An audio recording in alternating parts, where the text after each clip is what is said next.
Last week, as Canada watched in horror as Alberta's landmark town of Jasper was engulfed in a wildfire, the federal government announced that the Canadian Army would provide disaster assistance.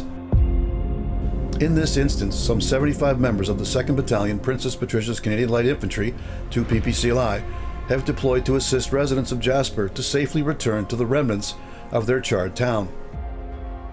It's time to target how all of these disaster relief deployments impact the professionalism of the Canadian Armed Forces. Over the past few years, the sight of Canadian military personnel assisting citizens in the wake of disasters has become all too commonplace. Forest fires in Alberta? Send in the military. Flooding in Quebec? Send in the military. Massive blizzard in Newfoundland? Send in the military. Pandemic-stricken long-term care facilities in Ontario? Send in the military. Power lines down by a hurricane in Nova Scotia? Send in the military. You get the point. The sight of uniformed personnel on site with specialized equipment is reassuring to civilians, and to be honest, it is a great public relations exercise for the Canadian Armed Forces. However, what the average layperson fails to grasp is that this is not the primary task for what is supposed to be a combat-capable armed forces. Every unscheduled deployment interrupts the scheduled training and professional development necessary to keep our military formations sustained. Now, it is no secret that the CAF are woefully under strength at present due to a crisis in both retention and recruitment. At last count, there were 16,500 vacancies in an authorized regular and reserve joint strength of 105,000. The recruitment shortfall is not due to citizens not being willing to volunteer. Last year, some 70,080 individuals signed up at the recruiting centers, but only 4,301 could be processed and sent to basic training. The reason for this is twofold, as the bureaucratic process is backlogged, and due to the shortfall in personnel, trainers are in short supply as well. Again, for those not familiar with the modern military, soldiers do not simply go through entry-level training and become combat capable. At all levels, personnel receive advanced weapons training, leadership training, trades training, and, when money and ammunition stocks permit, actual formation-level training exercises. Pulling a unit out of that rotation for unscheduled disaster relief operations throws a monkey wrench into the works. And when you're dealing with a profession that involves the use of lethal force, there should not be a cutting of corners.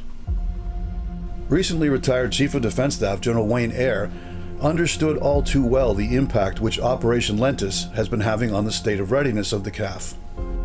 We are being called in way too early in many of these cases. We have to be the absolute force of last resort. Operation Lentis was initiated in 2010 and is the blanket term for any domestic deployment of the CAF as aid to the civil powers. This is something I've talked to the minister about. I've made it quite clear to other departments that our capacity to do what we did last year is not the same, especially with reduced readiness, with increased deployments to Latvia. We're not going to have the same forces available for the scale and duration of response. This year, the CAF committed to the forward deployed battle group in Latvia as part of NATO's Operation Reassurance is set to grow from the current 800 personnel to roughly 2,200 Canadian troops. As the overall force numbers continue to decline and the fixed commitments continues to grow, something will eventually break. Given the reality of climate change, the demand for federal disaster assistance will only increase. The answer cannot always be send in the military. They are a spent force. So why not implement a form of national service and create a manpower pool nationwide that could be called upon in an emergency?